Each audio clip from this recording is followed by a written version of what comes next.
یہ بڑا مشکل وقت آیا ہوا اس حوالے سے مسلمانوں کے اوپر، پاکستانیوں کے اوپر. تو ہم دعا ہی کر سکتے ہیں کہ اللہ تعالیٰ ان مصیبتوں سے، پریشانیوں سے پاکستانی قوم کو نجات دے. لیکن صرف دعائیں کرنے سے کچھ نہیں ہونا جب تک کہ ہم انسان کے بچے نہیں بنتے، اپنا قبلہ درست نہیں کرتے. کچھ بھی نہیں ہونا. وہ جی ہمیں بچپن سے وہ جی پاکستان جو ہے، یہ دیکھیے یہ کیسی کہانی ہے، آ کے نا آپ کو یہ ویلاگر سنا رہے ہیں جی پاکستان ایک خاص مقصد کے لیے بنا ہے، یہ کوئی اللہ کا خاص فضل ہے، انشاءاللہ اس کو کچھ نہیں ہوگا. اور چھڑ دو یہ ساری آپ کہانیاں نا 1971 میں بھی کرواتے تھے. بنگلہ دیش بن گیا، ہاں آپ کی قنوت نازلہ دھری کی دھری رہ گئی.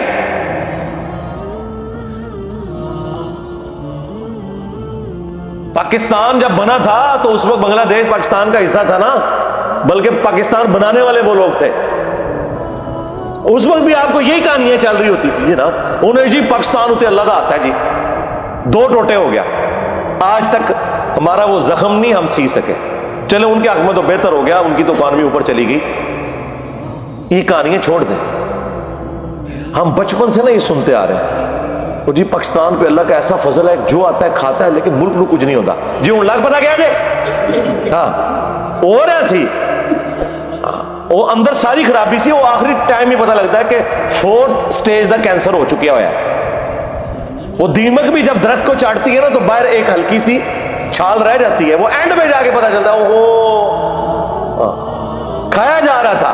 وہ جو اوپر پردہ تھا وہ یہ تھا، بقول عمران خان صاحب کے ایک کرائے کے قاتل ہم لوگ بنے ہوئے تھے، بیساکھیاں انہوں نے ہمیں دی ہوئی تھی، اور ان قتل کرنے کے سبب ہمیں باہر سے ڈالرز آتے تھے. ضیاء الحق کے دور میں بھی، پرویز مشرف کے دور کے اندر بھی، اس کی وجہ سے ہماری اکانومی لگتا تھا کہ بڑی سٹیبل ہے. جی مشرف کے پورے دور کے اندر جی وہ 60 روپے سے ڈالر اوپر نہیں گیا. جی اس لیے نہیں گیا، یہ نہیں ہے کہ کوئی مشرف صاحب نے کوئی کارنامہ کر دیا تھا اس ملک کے لیے، بلکہ یہ تھا کہ باہر سے ہمیں پیسہ آ رہا تھا. وہ پیسہ اب آنا رک گیا کیونکہ اب مزید انہیں کرائے کے قاتل نہیں چاہیے. انہوں نے the damage has been done کر دیا ہمارے ساتھ جو کرنا تھا. ہاں جی اب انہیں کوئی کرائے کے قاتل نہیں چاہیے. اب باہر سے ڈالرز آنا بند ہو گئے ہیں. اب ہمیں اپنی اوقات پتہ چل گئی ہے. اچھا یہ کہہ رہے ہیں جی وہ 2 ارب ڈالر فلاں دے دے گا، 1 ارب، اچھا جی وہ بھی تو مک جانا ہے. جس طرح جب ایک باپ مرتا ہے اور اولاد بجائے کاروبار کرنے کے اس کا پیسہ کھانا شروع کرتے تو جائیداد تو ایک دن ختم ہی ہو جاتی ہے نا.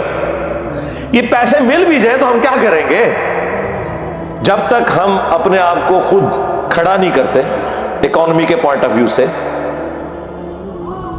زراعت کے اندر پاکستان یعنی دنیا میں زرخیز ترین جگہوں میں سے ہے، پانی کی اویلیبلٹی ہے، لیکن دیکھ لیں گندم ہم باہر سے منگوا رہے ہیں اور سعودیہ ایکسپورٹ کر رہا ہے. چند سالوں کے اندر انہوں نے ڈیسیژن کیا ہے، جا کے ذرا یوٹیوب کے اوپر دیکھیں کہ کس طریقے سے انہوں نے وہاں پہ گندم اگائی ہے، وہ ایکسپورٹر بن گئے. تو ہمارا گراف تو نیچے سے نیچے ہی جا رہا ہے. بس وہ جی جو بھی آتا ہے نا ایک بھاشن دے کے چلا جاتا ہے، نہیں جی نہیں انشاءاللہ تعالی سب خیر ہوئے گی. اور یہ بھاشن وہ آپ کو دے رہے ہوتے ہیں جن کے اپنے پاس سب کچھ اس ملک سے لوٹا ہوا گھر میں ہوتا ہے. سرکار جب آپ کا پیٹ بھرا ہوا ہے، آپ کے پاس ساری فیسلٹیز موجود ہیں، میں اکثر کہتا ہوں پاکستان دنیا میں جنت ہے اس شخص کے لیے جس کے پاس تھوڑا سا پیسہ ہے. اتنے پیسے کے ساتھ آپ دنیا میں کہیں یاشی نہیں کر سکتے. یار جس ملک میں 4-5 ہزار روپے میں پورا مہینہ کام کرنے والی آپ کو مل جائے، جائیں ذرا یورپ اور امریکہ میں 2 ہفتے بعد کام کرنے والی آتی ہے اور آپ سوچ نہیں سکتے، افورڈ ہی نہیں کو کر سکتا. اس لیے سب لوگ کام اپنا خود کرتے ہیں. ایک ریزن یہ بھی ہے، تو بڑے محنتی نے، محنتی مونتی کوئی نہیں نے، وہ گل ہے افورڈ نہیں کر سکتے. آپ کو کہتے ہیں وطن کی مٹی سے بڑا پیار ہے اس لیے لاش ادھر آ رہی ہے، اس لیے نہیں سرکار وہاں پہ قبر بہت مہنگی ہے اس لیے لاش ادھر آتی ہے. ہاں سانو کہانیاں نہ کراؤ، سانو پتہ ہے. اللہ دے بندے ہو. تو یہاں پہ صورتحال آپ کے سامنے، پیسہ جس کے پاس ہے وہ تو آپ کو کہے گا کہ اللہ کے نبی چٹائی پہ بیٹھتے تھے. ہاں جی جس کو پلاٹ ملے ہوئے ہیں، جس نے اربوں ڈالر بنا لیے ہیں، جبکہ اس کی پوری زندگی کیا اس کی پوری نسلوں کی تنخواہیں اتنی نہیں تھیں جتنے اس نے ایسٹس بنا لیے ہیں، تو ظاہر ہے کہ وہ ہر سال ایک نیا ترانہ ریلیز کر کے آپ کو سنائیں گے.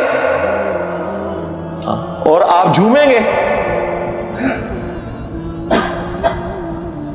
یہ باتیں ہم اس وقت کرتے تھے جب یہ باتیں کرنے پہ پی ٹی آئی والے ہمیں کہتے تھے علی بھائی آپ کو کچھ پتا نہیں. ہاں ہوں پتا لگا کینوں پتا ہے تواڈے وڈے نوں یا منوں. ہوں تواڈا وڈا بھی وہی گلاں کردا ہے جہڑیاں میں کرنا. ایک لادہ بات ہے کہ وڈا ہوں بہت ہی اگے نکل گیا. تو اللہ سے ڈرے, ریالٹی کو سمجھے. یہ جذباتی باتیں چھوڑ دیں. اللہ خیر کرے گا, اللہ تب خیر کرے گا. اللہ تعالیٰ نے واضح سورۃ الانفال میں فرمایا کہ اللہ تعالیٰ نے کبھی کسی قوم سے نعمت نہیں بدلی جب تک کہ وہ خود ایسے کرتوت نہ کر لیں کہ اللہ تعالیٰ ان سے نعمت کو چھین لے.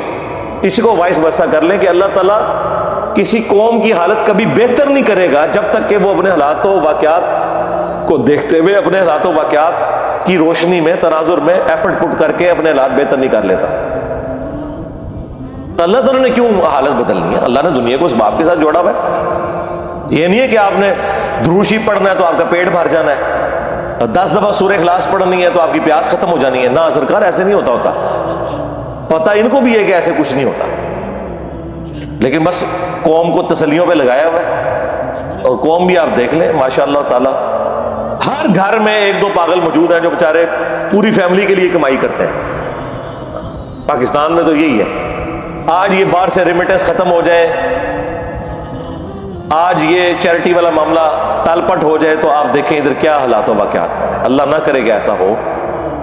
دعا تو ہم کر سکتے ہیں, لیکن جب تک کرتوت اپنے ٹھیک نہیں کریں گے, ہر بندہ ایمانداری کے ساتھ اپنا کام نہیں کرے گا, بجائے ایک دوسرے کے کاموں میں لچ تلنے کے اپنے کاموں کے اوپر توجہ نہیں دیں گے, پھر اسی طرح ہم پٹتے رہیں گے.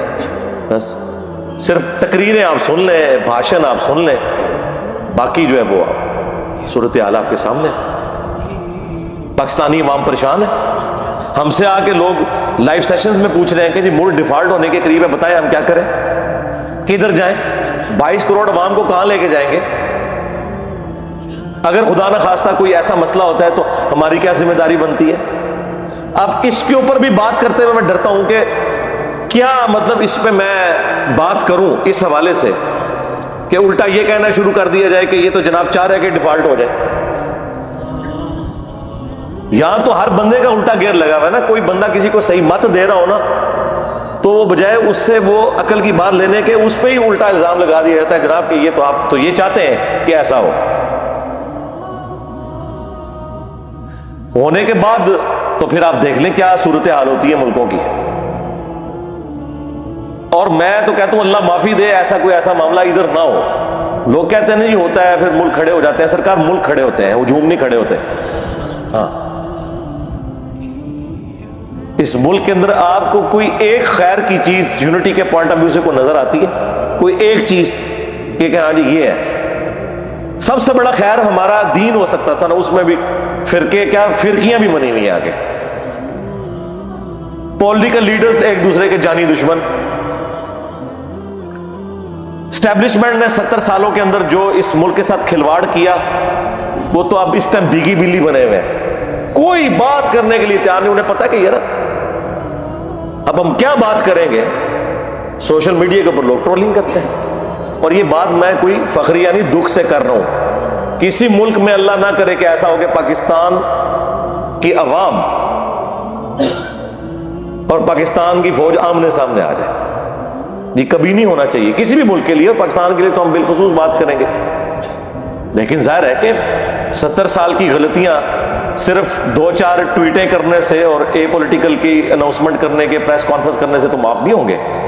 یہ کوئی کمپیوٹر کا پروگرام تو نہیں جو انڈو کر کے آپ پرانی پوزیشن پہ لے جائیں گے. یہ تو انڈو نہیں ہوتا, یہ ڈو تو ہوتا ہے. کچھ سالوں کے اندر انڈو کرتے ہوئے صدیاں لگ جاتی ہیں.